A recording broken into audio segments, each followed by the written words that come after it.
korang tak faham ke? Sebab tempat ni pusat peranginan.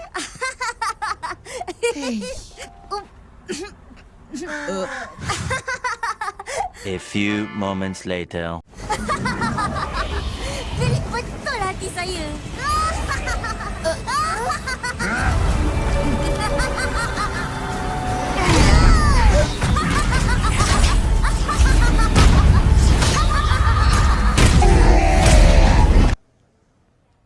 Hai sahabat, makin kangen aja nih sama animasi Bobo Boy.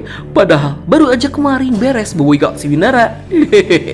Oke, kita masuk ke konten kali ini, yang dimana Nat ingin melanjutkan hal menarik yang terjadi di episode ke-6 Bobo Boy Galaxy Winara, yang sangat sayang jika kalian lewatkan begitu saja.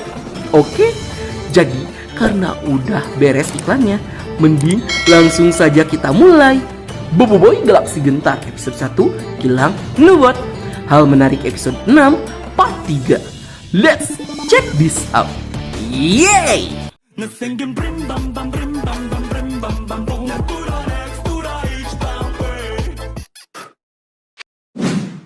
Sebelas, Gopal gak ada akhlak. Jujur, dari sekian banyak jokes yang dihadirkan di Bobo Boy Galaxy Winara, jokes yang bikin Nat baper dan kurang bisa menerima itu saat si Gopal dan kawan-kawan Bobo Boy itu terjebak akan dikonsumsi oleh si Ramos sebagai bahan kecantikannya. Anjay. Kenapa Nat sebut bahan kecantikan? Soalnya mereka kan itu nutrisi untuk ngeregenerasi si Ramos supaya tetap awet muda kayak skincare. Back to topic. Ya sebenarnya di sini Nat gak mau protes ataupun bilang gak suka, nggak juga sih. Tapi ya Nat lebih gak nyangka aja jika di scene ini Gopal ternyata bener-bener ampas. Ya bukan dari segi karakter dan kekuatan saja, tapi dari akhlaknya juga. Ya gimana enggak? Si Gopal di sini bisa-bisanya merekomendasikan teman-temannya yang lain untuk dimakan duluan oleh Ramos. Yang padahal kalian tahu sendiri persahabatan antara Bobo Boy dan kawan-kawannya itu sudah seperti apa. Tetapi dengan entengnya si Gopal malah menjual kawannya sendiri. Yang namun sebenarnya hal ini relate sih dengan sifat manusia di dunia nyata. Yang mau sebaik apapun sifatnya kepada orang lain, sifat sesungguhnya akan keluar di saat seseorang itu dalam keadaan terdesak. Tapi di luar itu semua, apa yang dilakukan oleh Gopal itu ya semata-mata itu memang sebuah jokes yang dibikin oleh Monster Studio. Jadi jangan pada heran juga sama kelakuan si Gopal yang memang ya namanya juga si Gopal. 12. Bobo Boy sebenarnya bisa membangkitkan elemental tahap 3 yang lain. Seperti yang kalian tahu, dalam episode terakhir Bobo Boy Galaxy Winara, Bobo Boy itu sempat diyakinkan oleh Kuputeri jika Bobo Boy itu bisa membangkitkan kuasa elemental tahap ketiganya. Namun sepertinya dari hal yang terjadi di episode ke-6 itu udah cukup untuk membuktikan jika Bobo Boy itu sejak awal sebenarnya bisa membangkitkan kuasa elemental tahap ketiganya sendiri, bahkan tanpa bantuan dari buah Hokwarts. Nah, pertanyaannya, kenapa Bobo Boy tidak pernah membangkitkan kuasa elemental tahap ketiganya dari dulu? Jadi, setelah kita perhatikan baik-baik, di episode ke-6 ada beberapa syarat yang harus dipenuhi oleh Bobo Boy untuk membangkitkan kuasa elemental tahap ketiganya untuk pertama kalinya. Sehingga syarat yang pertama adalah emosi Bobo Boy yang harus dilepaskan, dan syarat kedua adalah elemental yang melimpah di sekitarnya supaya bisa Bobo Boy serap ke dalam dirinya. Ya sebenarnya ada sih faktor-faktor lain yang cukup mendukung, tapi sepertinya lebih baik jika kita membuat di konten terpisah aja biar lebih lengkap aja. Oke? 13. Power scale Bobo Boy Beliung di atas Bobo Boy kuasa 7. Seperti yang kalian tahu, saat Bobo Boy bertarung melawan Ramos, Bobo Boy sempat menggunakan kuasa 7-nya. Namun di sini ya udah jelas banget terlihat jika kuasa 7 Bobo itu memang ditunjukkan sebagai fan service saja bagi para fans Bobo Boy yang sudah lama tidak melihatnya. Sehingga wajar aja jika kuasa 7 terlihat dan terkesan terkena nerf karena serangan mereka itu yang memang tidak terlalu berdamage. Tapi ya hal ini wajar saja. Itu karena di episode ke-6 itu memang menjadi panggung untuk debut kuasa elemental tahap ketiga yang pertama, yaitu Bobo Boy Beliung. Tapi seriusan, anggaplah jika Ramos memang jauh lebih kuat dari Borara dan kuasa 7 hanya memberikan damage segitu. Ditambah ini tuh nggak dihitung sama serangan Bobo Boy Solar yang meleset ya. Di luar, itu, kita juga bisa melihat jika serangan kuasa elemental tahap ketiga memang jauh lebih berdamage. Hal ini terlihat dari Ramos yang sangat kesakitan setiap kali menerima serangan Boboiboy Beliung.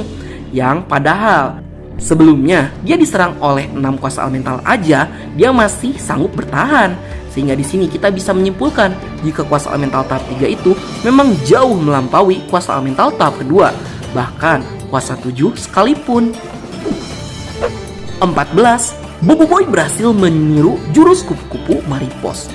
Seperti yang kalian tahu, jika dalam pertarungan antara Boboiboy melawan Evol Ramos, Boboiboy Beliung itu sempat beberapa kali menggunakan jurus yang tidak asing bagi kalian kan? Yap, bener banget. Jurus ilusi kupu-kupu Maripos. Yang awalnya kaget banget bagaimana Boboiboy bisa menggunakan jurus yang sama dengan Maripos. Yang awalnya Nat itu berteori jika jurus ilusi Maripos itu dihasilkan melalui robot-robot kupu-kupu yang dibawa Maripos yang memberikan bayangan ilusi terhadap targetnya, sehingga Maripos bisa menciptakan jurus-jurus ilusi termasuk jurus ilusi kupu-kupu. Namun, jika Maripos menggunakan robot kupu-kupu sebagai media ilusinya, jadi apa yang digunakan Boboiboy Beliung sehingga bisa memiliki jurus yang sama dengan Maripos? Yang padahal Boboiboy tidak memiliki robot kupu-kupu seperti Maripos. Dan jawaban yang paling masuk akal adalah oksigen. Ya, seperti yang kalian tahu, jika Boboiboy Beliung merupakan pengendali udara atau angin, yang bisa saja pasif kemampuannya adalah memanipulasi kandungan udara yang ada di sekitarnya, sehingga Ramos tanpa sadar kekurangan oksigen saat bertarung. Dengan begitu Ramos berhalusinasi, dan hal itulah yang membuat Ramos bisa melihat ilusi kupu-kupu milik Boboiboy. Dan hal itu tuh fakta jika seseorang bisa berhalusinasi jika kekurangan oksigen. 15. Senjata yang awalnya dibenci jadi disukai. Seperti yang para fans Boboiboy tahu, sejak pertama kali wujud Boboiboy Beliung yang baru dirilis, banyak sekali hujatan terhadap desain Boboiboy Beliung yang baru, terutama pada senjatanya yang membuat Boboiboy terlihat menjadi seperti kupu-kupu, yang para haters menyebutnya itu sebagai peri kecil monster. Ya, hal ini gak salah juga sih. Boboiboy memang terlihat menjadi seperti kupu-kupu, atau lebih tepatnya peri yang menggunakan sayap kupu-kupu. Tetapi di luar dari para haters yang bilang jika Boboiboy itu mirip peri, yang enggak lanjir. Nah, malah melihat Boboiboy itu seperti raja-raja peri di anime Nanatsu no Taizai, yang dimana Xinia dan King, mereka itu terlihat imut dan lucu. Tetapi di balik wujud imut mereka, dia itu merupakan raja peri yang sangat sangar dan badas. Dan hal itu berlaku juga untuk Boboiboy Beliung saat bertarung, yang terlihat jauh dari kata imut, yang malahan tawa dari Boboiboy Beliung itu terdengar sangat menyeramkan, seperti tawa seorang pilot. Baiklah, sekian untuk konten kita kali ini. Bagi kalian yang suka konten seperti ini, jangan lupa untuk like, dan subscribe, dan bunyikan tombol lonceng notifikasinya. Akhir kata dari Nat, jangan lupa tinggalkan pendapat kalian di kolom komentar juga ya. Oke, arigato gozaimashita. Mata nih, bye.